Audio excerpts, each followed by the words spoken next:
apresentar mais, né? Mas para quem ainda não o conhece, ele vai se apresentar e tem uma novidade aí bem interessante para contar pra gente, né, Nilo?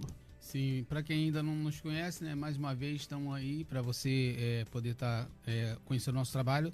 Eu sou escritor, filósofo, poeta, acadêmico de algumas academias de letras aqui e fora do país, corretor de imóveis, enfim, uma série de atividades, tanto na área da corretagem, palestras e outros segmentos.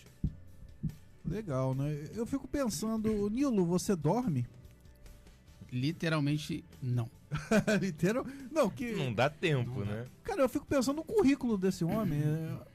É um livro o currículo dele? Eu até brinco que eu não tenho conseguido dormir porque realmente o sono ele não consegue me alcançar, porque a mente não para. Não dá. Você tem quando você termina uma, já tem outra. Eu vou dormir lá para as 3, literalmente mesmo. 3, 4 horas da manhã que eu vou dormir. E acorda? Aí acorda bem cedo, mesmo que tivesse dormido. O organismo já acostumou. Muito café. E aí o dia todo café. Eu vejo lá, né, seus vídeos, eu vejo mais da área imobiliária, né? Eu acho muito legal, cara, que eu costumo ser fã de tudo que eu acho muito difícil, que eu não sei fazer, né? E eu acho muito maneiro, por exemplo, um cara olhar um terreno e ali naquele terreno ele imaginar uma casa, né? E eu não tenho a mínima noção de como que é feito isso, cara, assim, entendeu?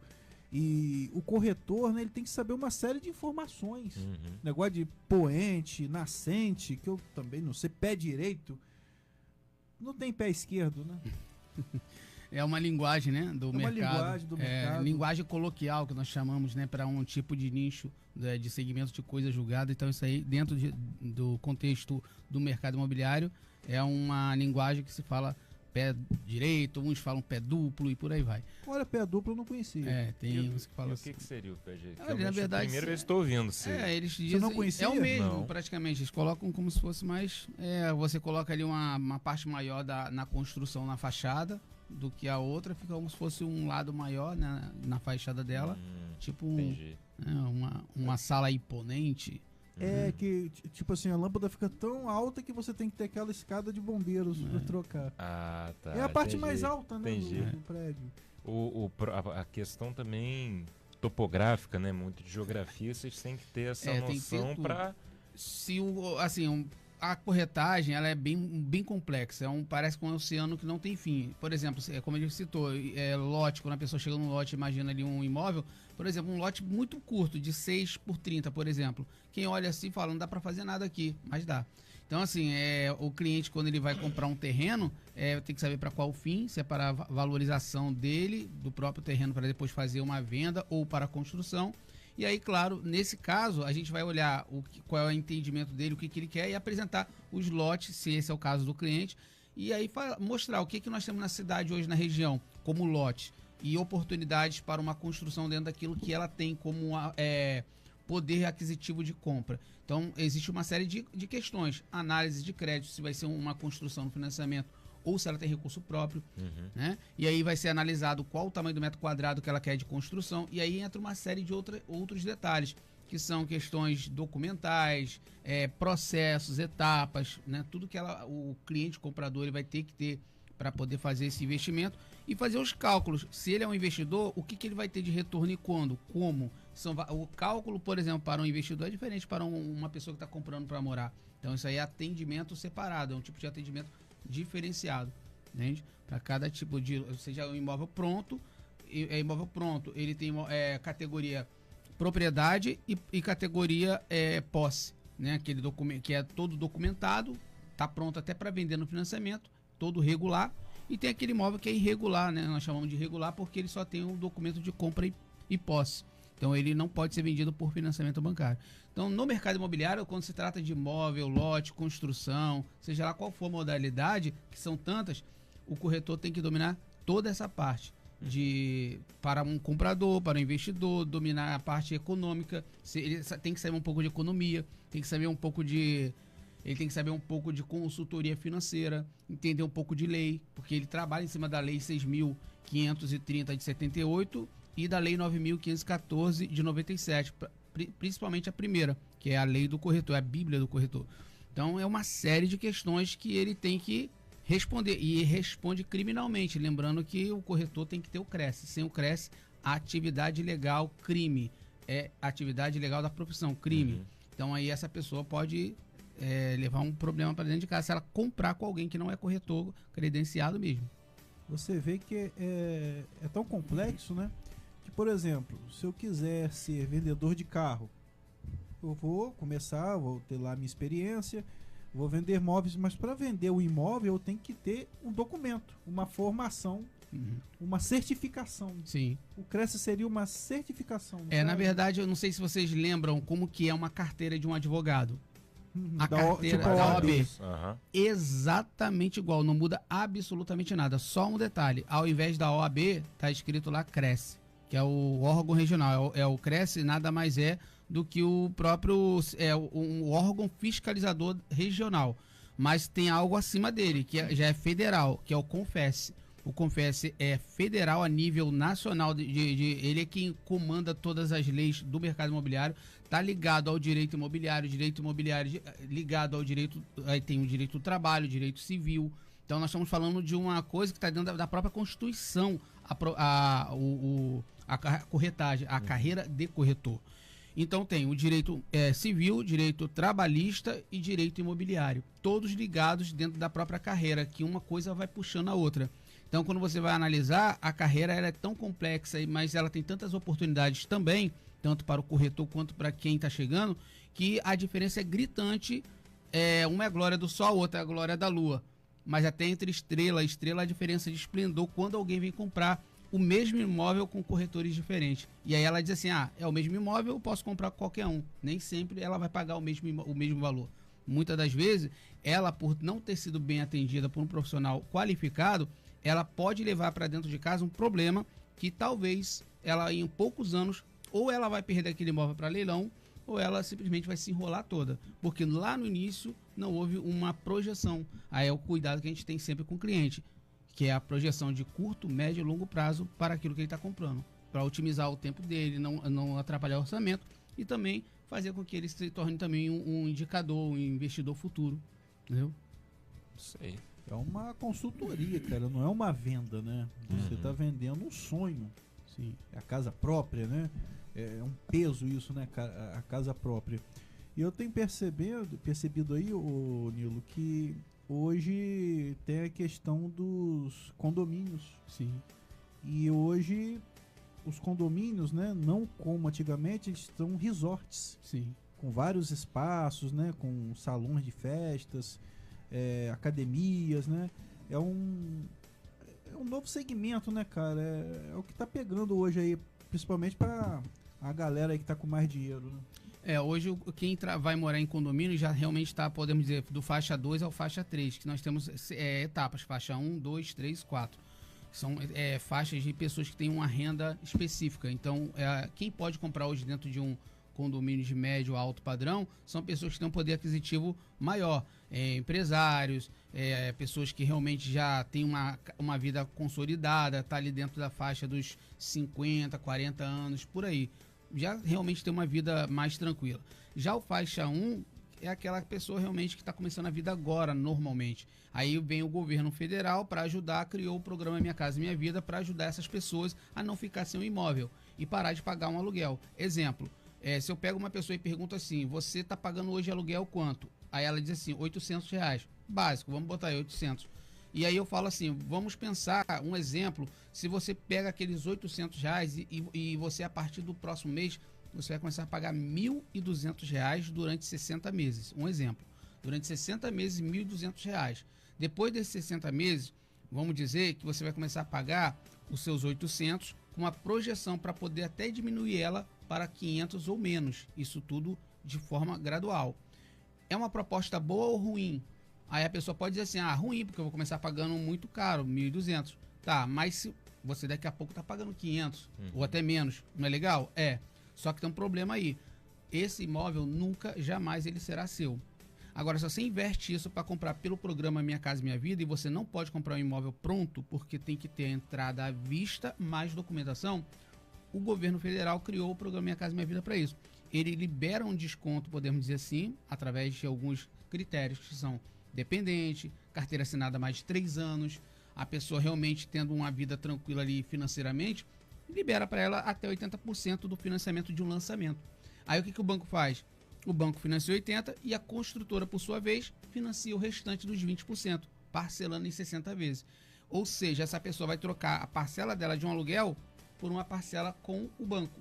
A parcela do banco não passa de 30% da renda que ela ganha. Então é sempre menor do que um aluguel, ela controla isso, diminui nas amortizações, no valor à vista emprestado ou no tempo, né, de trás para frente ou no à vista, dependendo da tabela que ela cair. Isso para essa galera. Já quem vai entrar para um condomínio de médio e alto padrão, a conversa é outra. Então aí, por que ela está indo para ali? Qual é o interesse dela, a intenção? Aí já é uma outra questão, se ela vai comprar um imóvel já pronto dentro de um condomínio ou se ela quer uma construção. A construção sempre sai mais barato, embora pareça que não. No final, sim. Ou se ela quer comprar também para depois poder alugar e ter uma renda ou revender, ou se vai ser realmente para morar ali, né? Exatamente, porque cada casa, ela tem uma... Toda vez quando nós vamos levar um cliente numa casa, num imóvel, nunca a gente precisa... esse aqui é o quarto, não, deixa a pessoa, ela vai entrar. Isso fica até uma dica, né? Inclusive, nós estamos dando curso e temos até um projeto assim, para o país, assim, para corretores de outros lugares. Graças a Deus, aos pouquinhos estão chegando os corretores. Então, assim, quando você entra no imóvel, deixa o cliente entrar lá. Ele vai olhar o imóvel depois que a gente vai trabalhar em cima do que realmente ele deseja, que é a emoção, trazer para ele realmente aquela experiência, ele vivendo naquele imóvel, como é que seria, a família dele, os filhos dele. É aqui que você, de repente, pode realmente passar o resto da sua vida ou boa parte dela. Nem sempre vai ser o primeiro imóvel. Mas levando em consideração que no Brasil, um brasileiro vai comprar um imóvel na vida, diferente dos Estados Unidos, Canadá, Finlândia, onde você tem 3, 4 imóveis, aqui então, esse que chegou ali, olhou, se emocionou, fala, é isso aqui que eu quero. Como que a gente vai fazer? Simples. Na prática, no melhor dos cenários, uma pessoa chega hoje para uma consultoria financeira gratuita lá comigo e dependendo do que ela vai comprar, se tiver tudo em ordem, em 2, 3 dias ela está assinando o contrato dela. Então é muito simples, ao mesmo tempo que é muito complexo. Então depende de vários fatores e detalhes, analisar critério de renda, orçamento da pessoa, realmente se não vai atrapalhar a vida dela, se está no melhor momento para ela, ou criar outro tipo de possibilidade. Exemplo, para finalizar essa parte aqui, que já aconteceu isso, o cliente querer comprar um imóvel, não tem a condição, e aí eu falo, você não vai ficar esperando juntar um dinheiro, porque levando a vida que você leva, pode demorar um pouco. Você vai fazer o dinheiro rodar para você. Que tal você comprar por exemplo, esse lote que se valoriza sozinho, sem usar banco, e você tem uma parcela que cabe no seu orçamento, daqui a pouco o próprio lote se valoriza, você vai fazer um dos dois movimentos. Ou você vende o lote, ou você constrói nele. Você agora só vai fazer o quê?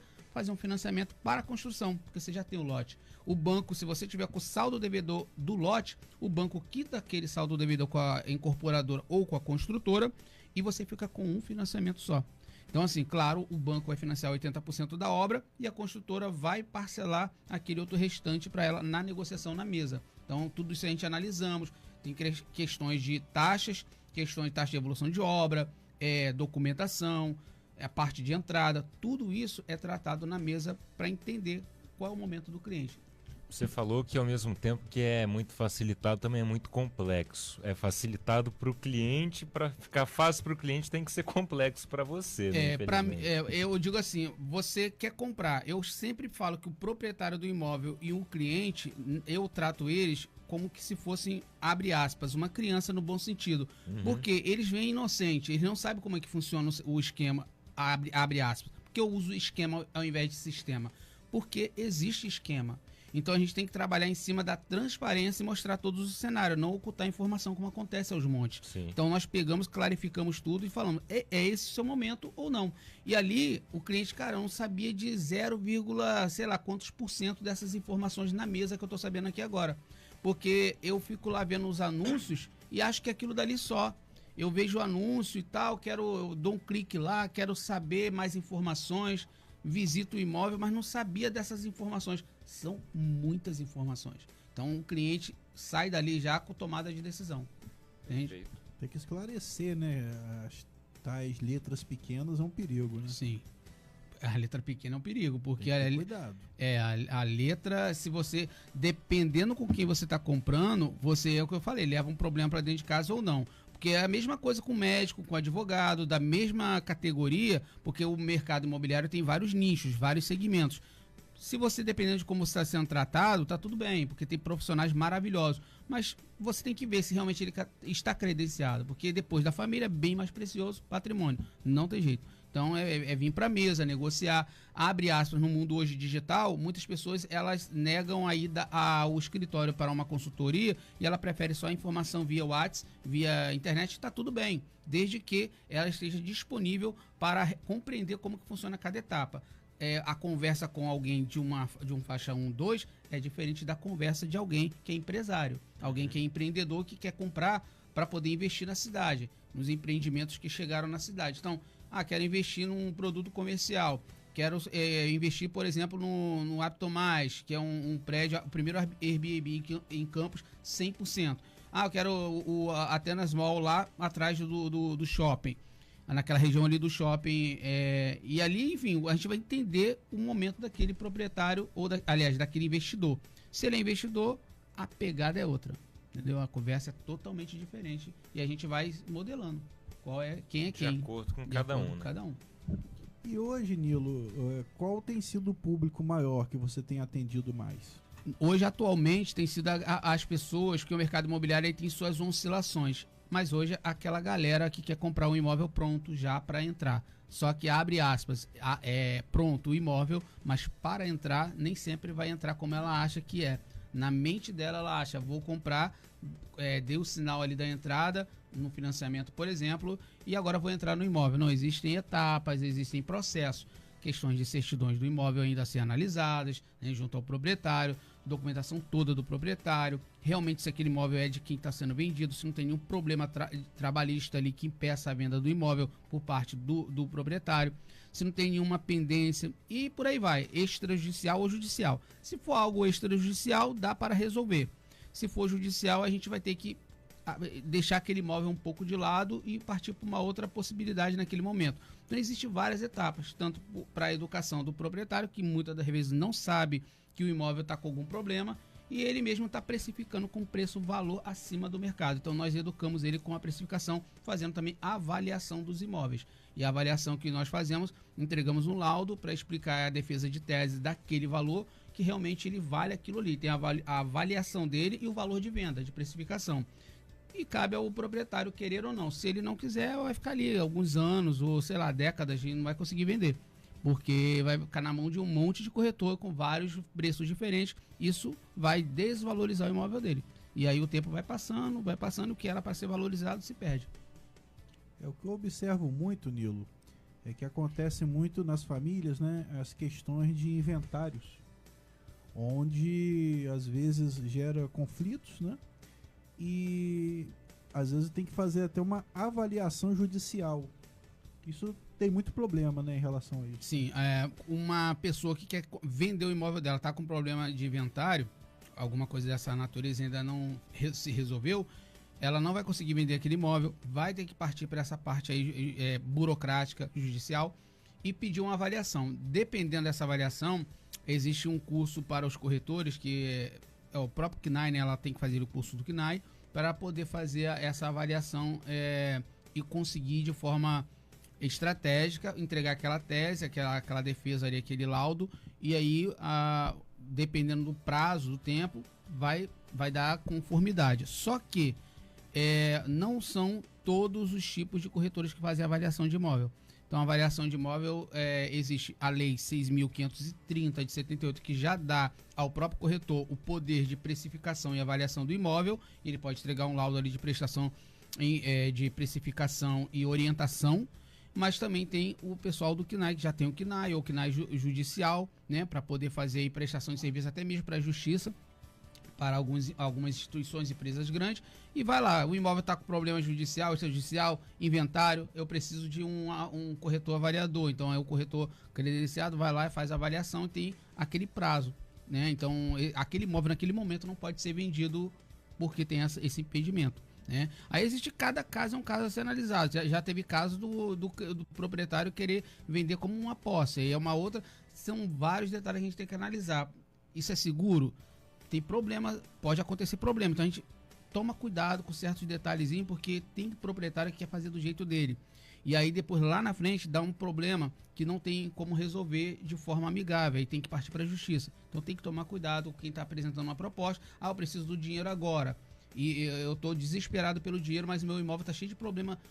E aí, cara, o cara não procura um corretor sério, faz a coisa de qualquer maneira e lá na frente dá um problemão. Aí você vê aí, ó, passa por aí, você vê um monte de casa aí abandonada, bonita, porque tá com problema aí. Problema judicial, problema familiar e a coisa não anda. Porque eu vejo assim, né? Levando para o lado dos veículos, existe uma tabela FIPE do carro, por exemplo. Então eu tenho lá, vamos dar um exemplo, um Palio 2015, ele tem a FIPE dele. Óbvio que dentro daquela FIPE eu tenho que olhar o estado do carro, se realmente tem alguma coisa para fazer, para eu descontar dessa FIPE dele.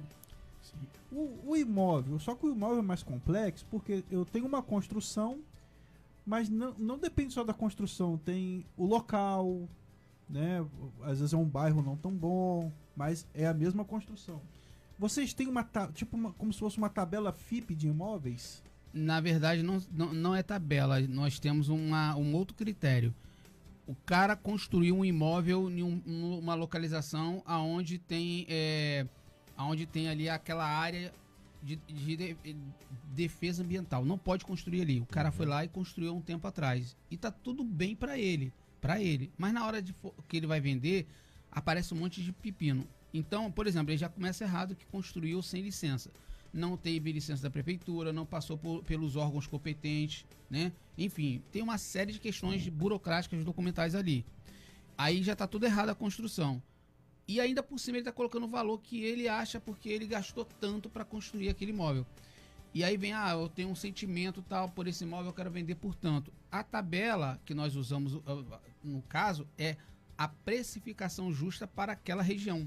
Aí nisso implica alguns detalhes, que são melhorias, como que é o bairro, se o bairro está realmente, tem serviços públicos, como está saneamento, tudo direitinho, tudo bem em detalhes. Na parte logradouro, tudo mais. Na parte interna, o imóvel tem que estar impecável. Ainda mais se o imóvel for regular, se ele tiver direitinho, ele tem que estar certinho, porque qualquer problema que ele tiver estrutural, e ele for um financiamento, a engenharia, quando for lá, a engenharia da Caixa ou engenharia de banco privado, quando for lá, pode reprovar. E aí isso impede da continuidade naquele momento. Então a orientação sempre quando a gente vai fazer a captação de um imóvel ou a avaliação, é a orientação no imóvel. Quando nós visitamos o imóvel, olhamos tudo, principalmente a parte documental, que é muito importante. Número da matrícula, né? E muitas das vezes quando a gente vai vender um imóvel, tem que puxar ali o inteiro teor dele, né, para ver se realmente quem é o proprietário é proprietário ou ele só tem a posse do imóvel. Se ele só tem a posse, quem é o proprietário? Não tem proprietário, realmente é um documento de compra e venda e nos cartórios já passou vários proprietários, vários donos de posse, que é diferente, né? E aí a gente tem que analisar tudo isso daí. Então não existe uma tabela fixa, existe a questão de ver realmente se aquele valor ali para aquela região vale ou não. Porque tem imóvel aí que tá botando aí quase 1 milhão em lugar que não vale, tem nem como. É verdade. Há algum tempo atrás, eu estive lá em São João da Barra. Acredito que seja a questão do local. Tem ali o centrão de São João da Barra, onde tem a praça, a igreja. Do lado da igreja, uma casa legalzinha, mas a casa, para você ter uma ideia, não tem nem garagem. Uma casa bem simples assim. Eu liguei na época, até achei que poderia ter uma piscina, não tinha só churrasqueira. E ele tava pedindo 800 mil reais na casa. Uma casa pequena, não tem nem garagem. Não tem garagem, nada de diferencial, né? Então eu achei assim, poxa, 800 mil reais eu já vi casa até com piscina, com garagem. Tipo no IPS, trazendo para Campos, né? Eu achei tão fora do normal esse valor, 800 mil reais. Sim. O Brasil hoje nós temos 5.570 municípios, se não me falha a memória. E temos uma média aí, bota aí uma média de mais de 80%, bota aí 80% dos imóveis no Brasil não estão regulares. Muitos imóveis não são regulares. Você imagina só, aquelas propriedades nas favelas, nos vilarejos, nas cidades pequenas, por exemplo, daqui para o Nordeste, Você encontra muito vilarejo, muita cidade pequena, municípios pequenos. A maioria daquelas casas foram construídas sem regularização nenhuma. Não tem nada da prefeitura ali de liberação. Enfim. Com certeza tem cidades Nossa, inteiras que não tem Aí uma, você uma pensa, casa regular. qual o critério que você dá para, poxa, colocar o valor de um imóvel e universalizar ele? Dizer, olha, esse imóvel, por ele ter 3 quartos, ser todo em porcelanato, rebaixamento em gesso, ele tem um pé duplo, ele tem isso, tem aquilo outro, ele vale X. Aí você pega aquele mesmo valor, aquele mesmo imóvel, mesmo tamanho do metro quadrado, e joga ele, por exemplo, tira ele do Parque Tamandaré e joga ele lá em São Sebastião, lá na Baixada. Caramba, é mesmo. A diferença é gritante. Então é a região, não é o imóvel em si, é a região e outros critérios são analisados, como principalmente a parte documental. Se não tem documento, a primeira coisa, documentação tá ok, maravilha. Se não tiver orientação, quer regularizar ou quer continuar como tá? Se quiser continuar como tá, aí já é um problema, porque você só vai conseguir vender ele à vista. E não vai vender ele como sendo seu, é uma posse. Só tá passando a posse dele. Transferindo a a posse. posse. E é difícil, não é todo mundo que tem um dinheiro à vista para comprar um imóvel dessa forma, né? Então, assim, nós chamamos esse tipo de imóvel documento de gaveta, né? O pessoal fala documento antigo. Ah, mas foi feito em cartório, bonitinho ali. Tá, você tem a posse dele. Que na compra de um imóvel regular, existe o contrato de compra e venda. Depois desse contrato de compra e venda, vem todo o processo de regularização até chegar ao registro. Então, são certidões, mais certidões. Enfim, é uma série de questões e de detalhes para que aquele imóvel realmente passe a ser do novo proprietário. A alienação do imóvel agora passa para ele e não está mais... Todos os encargos agora de IPTU, tudo é com ele, não com o outro. E tem clientes, pessoas que vendem o imóvel dela de forma errada também. Que ela, na hora vai vender, ela simplesmente quer vender, por exemplo, o próprio financiamento dela e vende de forma errada. E deixa no nome dela, mas outra pessoa morando lá. Ou seja, a pessoa que está morando, está pagando a parcela que é dela aqui, no nome dela. Tem um problema nisso daí que pode acontecer. Ah, mas tem um contrato ali que você está só com a posse. Então pode acontecer um problema lá na frente, porque o imóvel que você pegou na posse não é seu. Está no nome de outra pessoa que também ainda não é dela, porque ela não quitou ainda. Então ainda ela é co-proprietária, porque ainda é do banco. Então, assim, existe essa questão toda que tem que ser passada para o cliente também. É igual um carro alienado, né? Que você tá no seu nome, mas ele tá alienado ao banco. Aí depois que você paga, aí você paga um documento, que eu acho que é gravame que fala, lá é o habite. para ele passar a ser seu. Isso aí, gravame. Baixa de gravame. Baixa de gravame. Tem toda uma questão burocrática que às vezes acaba sendo ignorada, né? Rapaz, e a pessoa, como ele falou, né, na emoção, acaba esquecendo dessas etapas tão importantes. Ou nem sabe, né? Nem sabe. O padrão. Eu sabia de muita coisa que ele falou. Existe até lei para aluguel. Então tem cliente que vai alugar um imóvel, por exemplo, e teve uma cliente que ia botar um imóvel para a gente trabalhar o imóvel dela para locação, ela desistiu quando nós falamos como que funciona essa parte burocrática documental. Não, deixa eu fazer do meu jeito mesmo. Eu vou lá, alugo para a pessoa ali, faz aquele contratozinho ali e acabou. Tá tudo bem, é com ela, mas se ela quiser uma coisa direitinho, aí vamos dizer, é bem mais complexo. Pra gente, não, mas para o cliente, sim. Então eu falo assim, você não vai mexer com a parte burocrática. Você só tem que entender que vai chegar um momento que você tem que estar preparado, porque eu vou precisar disso, e você vai ter um gasto disso. Então ela já sabe já o que eu vou precisar dela e o que ela tem que me dar depois em relação àquilo. Eu não quero, então já é outra. Então, se a pessoa não quer a coisa certa, então vai do jeito que é. É com ela. É com ela. A gente não gostamos de trabalhar assim, então a gente deixa ela trabalhar sozinha, do jeito que ela quer. Se não vai trabalhar, porque a gente trabalha muito com o nosso nome. Então a gente tem um nome a zelar. Então imagina só, você fazer uma borrada de vender um imóvel, deu problema pro cliente, o cliente nunca mais compra e também você está defamado no mercado. É daqui para ali. Mas tá manchada. Tá manchada, e você não pode, você tem que ser. É melhor você perder aquele cliente do que você vender. Foi o que aconteceu com alguns casos que a gente ia ver que é da BO, vai dar problema isso aqui. Por mais que seja interessante, abre aspas, a comissão, porque corretor não tem salário, ele é comissionado. É melhor ele abrir mão daquilo dali do que ele carregar um problema pro resto da vida dele depois. Aí já era, vai ter que sair do mercado. É verdade. Pelo que eu vejo, muita gente acaba indo pro jeitinho brasileiro, né? Normal. Pelo jeito, assim, grande maioria, porque é muito processo, cara. Sim. É muito processo. E aí, Nilo, você tem uma novidade aí para falar pra gente? Sim, nós estamos trabalhando agora com, além das palestras que a gente tem dado, né, apresentado, estamos abrindo agora esse ano, em março, começou de meado de março para abril, para instituições culturais, instituições religiosas, empresas. Nós estamos abrindo os treinamentos, né, para quem são empresas, treinamentos de venda, como acontecia no ano passado, com uma novidade. O primeiro treinamento é gratuito para as empresas. E as instituições, nós fazemos acompanhamento do projeto que ela tem, da instituição, e levamos as palestras para elas também. No ano passado, nós fizemos algumas apresentações, inclusive foram apresentações interessantes, porque tem pessoas que elas querem, por exemplo, aumentar o faturamento dela, e ela trabalha com varejo. E ela tem os seus vendedores. E muitas das vezes esse vendedor, ele é CLT. Comissionado ou não, ele tem um método de trabalho que é a forma que a empresa trabalha. Mas ele para no meio do caminho. E aí o faturamento diário não acontece, nem no final do mês. A coisa não anda. Então fica sempre naquele... E lá na nossa palestra nós ensinamos tanto para o vendedor quanto para o proprietário, ou sei lá, o diretor, o gerente. Nós fazemos o trabalho de gestão. Eu tenho experiência com gestão, já fui gerente de empresas também que não são do ramo imobiliário. Hoje eu também estou como gerente de imobiliária, mas enfim, trabalhamos há mais ou menos uns 15 anos com essa movimentação.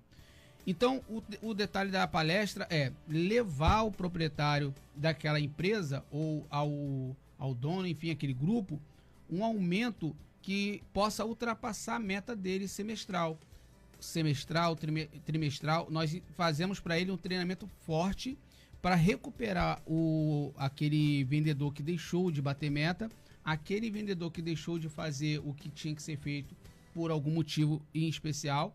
Levantamos o ânimo, mudamos assim o espírito daquela equipe. E para os projetos de instituições, como religião e tudo mais, por exemplo, no ano passado nós fomos atender uma igreja. Olha que interessante. O pastor pediu que queria, né, crescer a igreja.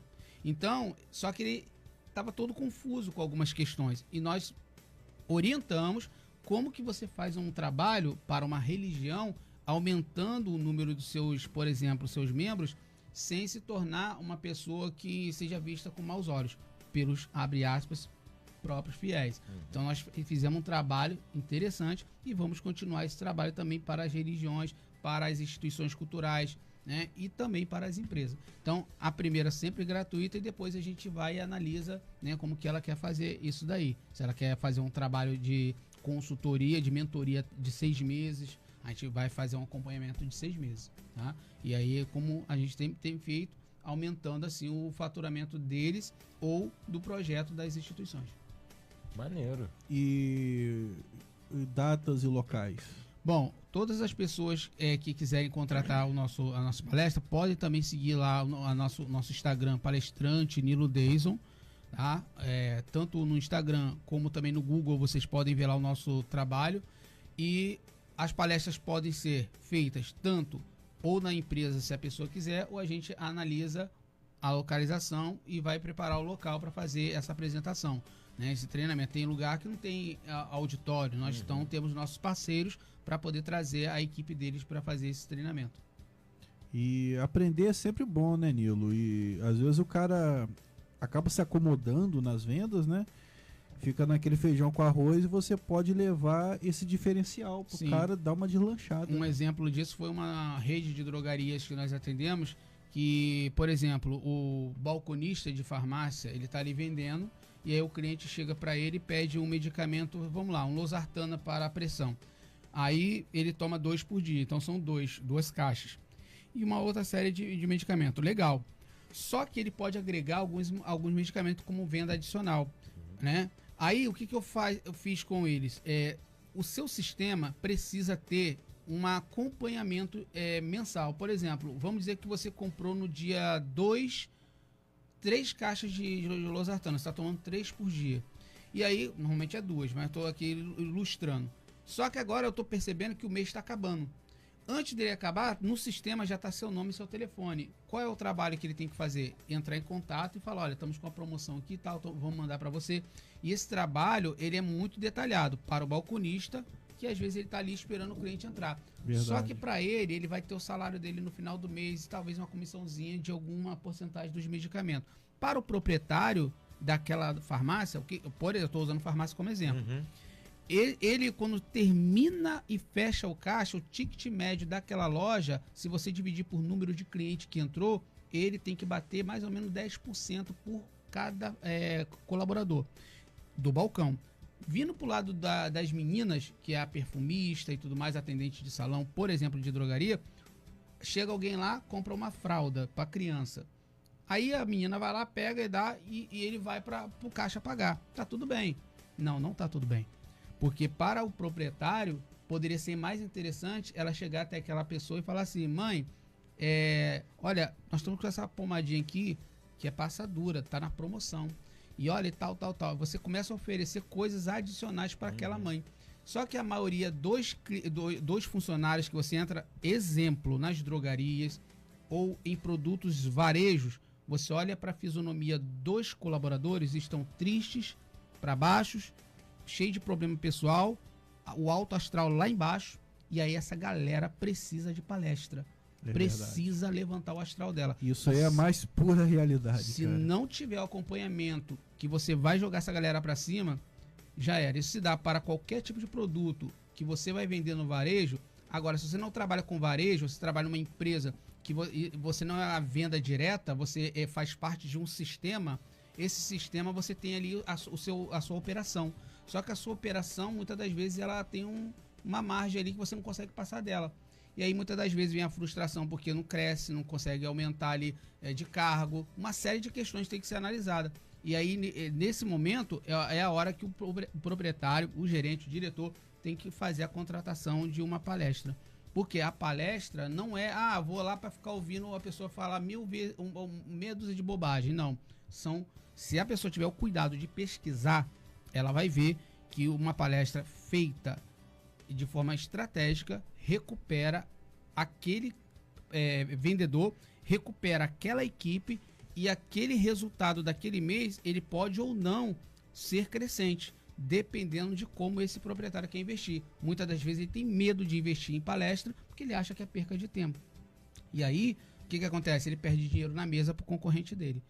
E dependendo de como que o colaborador, o próprio proprietário vai entender e aplicar aquilo. Exatamente. Também, né? Porque ticket médio você tem que dividir ele.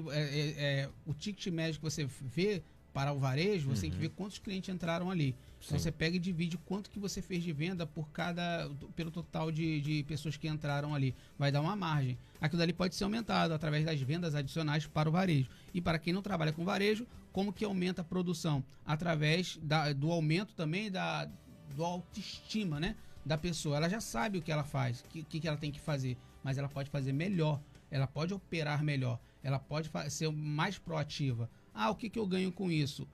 Bom, se a pessoa pensar o que eu ganho com isso, ela tá fadada à desgraça. Já tá errado. Já tá toda errada. E é um dos grandes problemas que a gente tem hoje em dia, que ninguém mais faz algo sem esperar algo em troca. Sim. Né?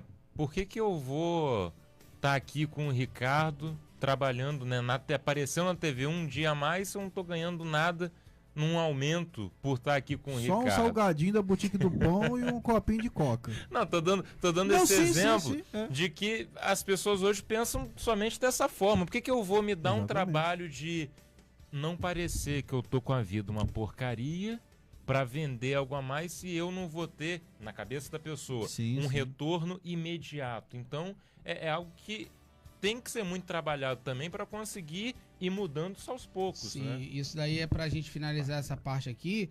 Eu penso assim, se você está produzindo para uma empresa onde você trabalha 8 horas por dia, você tem um salário X, é hora de refletir. Bom, eu sou infeliz naquilo que eu trabalho, então vem a frase, elege para ser aquilo que amas fazer, deixa que ela te mate. Viva por ela e por ela morra. Se você não vai para o trabalho feliz, você é desgraçadamente infeliz ao sair na segunda-feira para o trabalho, é hora de você refletir. Como? Bom, se eu ganho X, eu vou dividir isso por 30 dias. 30 dias dá tanto. Vou dividir agora por quantas horas eu trabalho. Dá X. é isso que vai me fazer feliz? Não. Mas aonde eu estou hoje trabalhando, eu tenho que dar o melhor, porque aquilo ali vai servir como base de experiência, e agora eu tenho que começar a montar, a projetar o meu futuro. Então eu vou começar a estudar, vou começar a fazer curso, vou começar a fazer alguma coisa para que eu possa sair daquilo dali, me tornar um dono de um segmento, de alguma coisa, ou me tornar até sócio daquilo dali, ou criar o meu próprio negócio. Mas até isso, a maioria das pessoas tem medo, porque elas estão presas na CLT e tá tudo bem. É verdade. Mas pra que ela tá presa na CLT se você vê ela infeliz, cabisbaixo? E aí, se não tiver o acompanhamento de porque eu já fui gerente de equipes, eu já tive 32 pessoas na minha equipe, 31, 32 pessoas na minha equipe. Então eu tinha que lidar com a parte emocional. Eu já lidei com uma moça, eu vou até falar o nome dela, não vou falar o sobrenome para não expor, mas eu vou falar o nome, ela sabe quem é, se ela vê essa programação, Natália.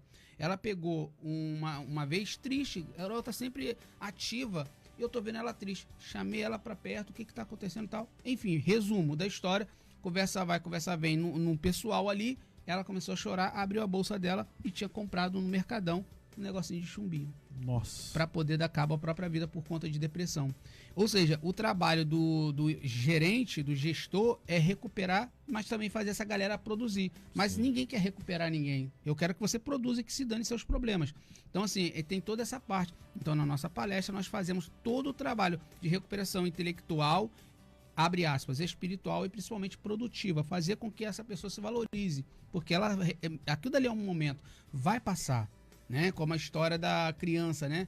Criança no supermercado com a senhorinha, tá lá gritando, eu quero Danone, chorando, e a moça, calma, vai passar. E aí, quando chega no caixa, aí uma das clientes falou assim, dona, eu tô vendo a senhora o tempo todo, vai passar, calma, vai passar. Por que a senhora não dá Danoninho logo a ela? Aí ela falou assim, não, é porque ela fica assim direto, mas eu tô falando pra mim mesmo, vai passar, deixa ela chorar, senão ela não vai almoçar. Ou seja, o que eu quero dizer com isso? Isso tudo é passageiro. Se ele quiser, o proprietário quiser, ele muda a realidade. É só ele abrir mão de alguns investimentos que não vale a pena e colocar aquilo dali em uma outra aplicação, em outro investimento. E cada um entender sua responsabilidade também. É que também se pensa muito em investimento, assim, entre aspas, material. Mas às vezes esquece de investir na mão de obra. Sim. No ser humano. Que não é um robô. Não é um robô, entendeu? Às vezes é melhor investir ali no ser humano e deixar o luxo um pouquinho para depois. Exatamente. Aí só que tem alguns problemas nisso que é cultural de região. Por exemplo, aqui em Campos, algumas empresas, elas não têm a mentalidade dos investidores, por exemplo, do Rio de Janeiro, de Vitória, da capital São Paulo, Belo Horizonte, que são onde eles querem que a galera produza mesmo. E eles fazem o quê? Sempre de tempo em tempo, eles trazem um palestrante, eles trazem um treinador de fora, porque a galera se anima. É coisa diferente, é um conhecimento diferente, porque são coisas infaláveis que não se fala a qualquer momento. Você vai falar uma linguagem ali com eles que é exatamente o que eles precisam ouvir, mas isso é prático. Você entrega a eles também um material prático, onde eles vão praticar aquilo ali, vai fazer com que eles tenham uma recuperação. Então isso fica aberto para as empresas e para as instituições também, tá? E o que o Pietro citou é muito certo, né? Esse imediatismo, né? O que eu ganho com isso, né? Às vezes as pessoas me perguntam, né? Que eu venho para a Rede Aurora e tal, faço o programa. Pô, mas você não tá rico? Então eles acham, só pensam nesse retorno imediato de dinheiro. Mas será que eles não pensam em realização, em fazer o que gosta? Será que isso não vale nada? A vida é tão complexa, nós somos seres humanos tão complexos, não podemos só podem ter certeza absoluta de certas coisas na vida pessoas que leram muito poucos livros na vida. Então, como o universo é complexo demais e todo mundo hoje em dia tem muita certeza, então a gente tem que tomar um certo cuidado com isso, porque é muita coisa para se conversar, para se dialogar e se questionar. Então, na vida pessoal, profissional, né, nos meus ismos, nos meus achismos, nas minhas crenças, eu tenho que questionar tudo. Por que eu faço o que eu faço? Para quê e para quem? Isso me faz feliz, me torna livre, né? Como dizia Nietzsche, o Uberman nascer de você, o amor fati, o amor pelo destino que você tem, enquanto não tem aquele que você quer. E assumir o protagonismo sem culpar os deuses, né? Sem culpar a metafísica. E você dizer assim, não, eu sou protagonista da desgraça, eu sou protagonista também do bem e do mal, porque os dois estão dentro de mim. Nós temos o nosso lado bom, nosso lado mal, né? O oceano está ali, as ondas estão indo. Então o oceano não vai impedir que a onda quebre, ela vai quebrar, porque querendo ou não, ela faz parte do mar, do oceano. Assim como o bem ou o mal faz parte da nossa natureza. Por ser, não, eu sou santo demais. Tudo bem, tá tudo ok. Mas se você vê uma injustiça, no sentido, por exemplo, estuprar uma criança, o seu lado mal, se ele pisca o alerta na hora, e você quer uma vingança, e por aí vai. Então temos que ter esse discernimento para a vida profissional se tornar uma coisa bacana, legal. A gente tem que fazer investimento em nós. Treinar, estudar, se qualificar, para poder então... mas para que tudo isso? Chegar lá na frente, não vou ter nada. Se não te faz bem fazer nada disso, tá tudo bem, vai fazer praticar um esporte, que é muito bom. Uhum. Quem não praticar esporte hoje em dia e trabalha em trabalho pesado, depressão, ansiedade, é certo.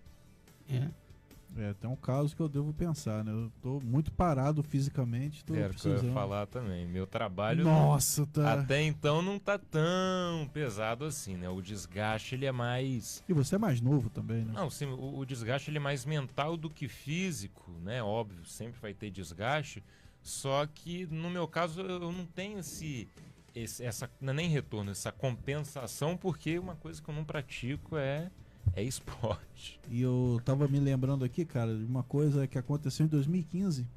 Teve um evento no antigo Shopping Boulevard, que hoje é Partage, né? Uhum. É o Boulevard Comedy, onde a galera tava fazendo um stand-upzinho ali.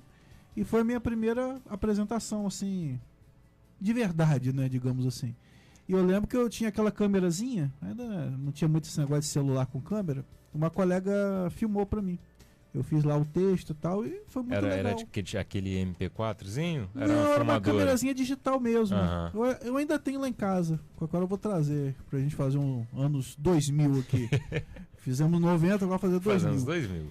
Aí ela gostou e tal. Uma outra pessoa perguntou a ela, e aí, ele foi bem? Ele foi bem lá no stand-up. Ele já pode ir pra Zorra Total? Ela, não, pro Zorra Total ele não pode ainda não. Aí eu perguntei aos dois, quem disse que eu quero ir pro Zorra Total? Aí ficou todo mundo assim. Como se eu fosse um alienígena. Não, primeiro Zorra, como se Zorra Total fosse... Mas de toda forma, até corroborando com isso daí, um exemplo prático meu, muitos eventos, até inaugurações de prefeitura, né, que eu faço cobertura de alguns, seja para bem, seja para mal, muita gente acaba parando e pergunta, mas você é da onde? Eu vou aparecer na Globo? Eu vou aparecer na InterTV, eu vou aparecer na Record, ou não? Você vai aparecer no... A gente tá na internet e tal, tchau. Já me disseram, pessoas, não me disseram, mas chegou até mim, pessoas que me conhecem desde de pequeno, que queriam uma ajuda com a situação de falta de luz contra a Enel, né? Que é caso perdido de toda forma, falando enquanto jornalista. Mas, não, que a gente quer fazer uma matéria aqui para falar tal coisa da Enel no nosso bairro e tal. Fala lá com o Pietro, que eu fiquei sabendo que ele é jornalista, né? Ele tá onde? Tá na Record? Aí a pessoa, né, minha mãe... E logo quando é para reclamar, lembra da Record, né? É só Record também. É reclamação Record. Aí minha mãe passou, ele trabalha lá na Rede Aurora, ele faz o trabalho, né, 100% pela internet. Não, deixa quieto que ele é peixe pequeno, então. Caraca.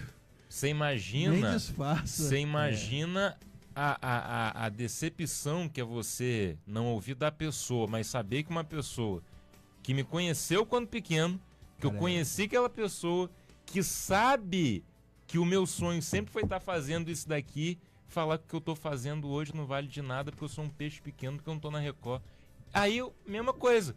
Quem disse que em algum momento da minha vida eu quis trabalhar na InterTV, que tem qualidade de bairro, ou da Record? Porra, eu tô num lugar que cai aqui quase de paraquedas, mas quando eu vim aqui pela primeira vez, sabia que eu queria... Aí muita gente fala também, para poder concluir que o tempo já tá acabando. Não, que você tem que fazer uma faculdade... Porque com a faculdade você vai conseguir chegar num lugar bom. De você tem que, né? Você tem que. Quem disse que eu quero fazer faculdade de jornalismo agora? Afinal, eu já estou trabalhando, não preciso de faculdade para ser jornalista. E quem disse que eu considero um local, um veículo de imprensa melhor do que a Rede Aurora, e que eu quero subir mais um degrau na minha vida. Os degraus que eu tenho para subir profissionalmente são aqui dentro da Rede Aurora. E você que escolhe os degraus. Exato, não só as pessoas não podem escolher para mim. Você tem que, eu odeio isso, cara. Isso dá uma raiva. Não, dá uma raiva tão isso. grande, cara. E infelizmente a gente ouve isso cada vez mais. Isso aí para finalizar, o interessante que você falou, por que eu tenho que fazer isso, né? Não tenho porquê.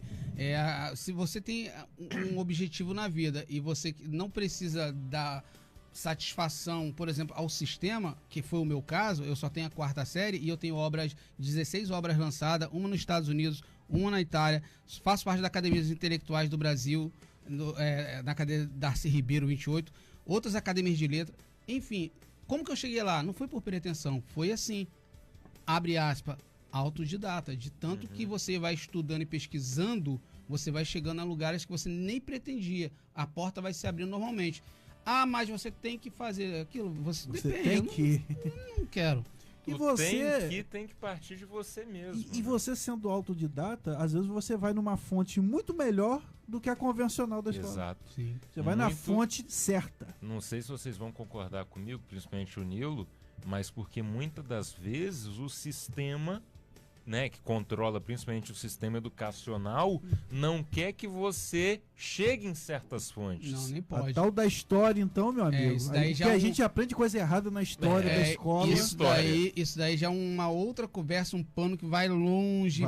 Aí já é um termo filosófico que a gente entraria. Nossa, é uma outra coisa, é um problema. A grade curricular aqui no Brasil é uma bagunça. Exato. Eu não tenho moral para falar de sala de aula, porque eu tenho a 4ª série repeti 2 vezes. Eu fui criado no Complexo Alemão, enfim, mas não tive pai para cuidar, minha mãe trabalhando, então eu vivia na rua. Então realmente eu não tive uma educação dentro de sala de aula. Minha educação veio dos livros que eu aprendi a ler depois dos 30 anos. Então eu nunca havia lido um livro na vida. Hoje minha casa é uma biblioteca. Então quer dizer, mas isso prova também certa parte desse ponto, porque o que você não teve na escola, e até o próprio Amparo de forma social dizendo, você teve sozinho, né, autodidata, o interesse, né, por conta do seu interesse. E às vezes você foi na fonte melhor do que a da escola. Hoje eu sou um homem tecnicamente morto porque eu não acredito em quase nada de tudo que existe dentro dos sistemas. Então eu sou um tipo de pessoa que provoca filosoficamente, fundador no mundo da filosofia da imparcialidade participativa. Podem pesquisar no Google e aonde vocês quiserem e vão encontrar lá muito material, artigos publicados, enfim, por aí vai. Finalizando, acredito muito na questão de que você precisa fazer com que a vida ela se justifique por heroísmo, tomar o protagonismo dela e você fazer os seus testes. Você vai errar toda hora até você acertar. E quando você acertar, você vai falar, agora consegui. Aí vem um afã de uma dose mais forte. Você vai atrás da outra e por aí vai. Até acabar esse eterno retorno. E a gente partir. Não tem jeito. Somos seres humanos, demasiadamente seres humanos. Isso aí. Humano demais. Nilo, infelizmente nosso tempo estourou. Agradeço muito, mais uma vez, é sempre um prazer tê-lo aqui conosco. Agradecer ao nosso Cris paraguaio, né, participar aqui comigo. É sempre bom, né, ter uma pessoa legal na bancada. Rapaz, é a camisa que tá diferente, né, que hoje eu não vim, eu vim de azul. Só a camisa que tá diferente, é só isso. Que hoje você resolveu mudar um pouquinho, só isso. Não dá nem pra perceber. Mas obrigado, viu, Ricardo? Tamo junto aí. Cara, sempre. Próximas semanas, se precisar, né? Tá bem, a hora que precisar, estamos às ordens. Agora com o novo horário dos 1 Aurora, fica mais tranquilo pra mim. É isso aí. Que o outro horário às vezes não ia dar. Mas... Nem pra mim tava dando mais, pô. 4 da tarde. Tá louco, horário ruim, bicho. E é isso. Até quarta-feira. Valeu!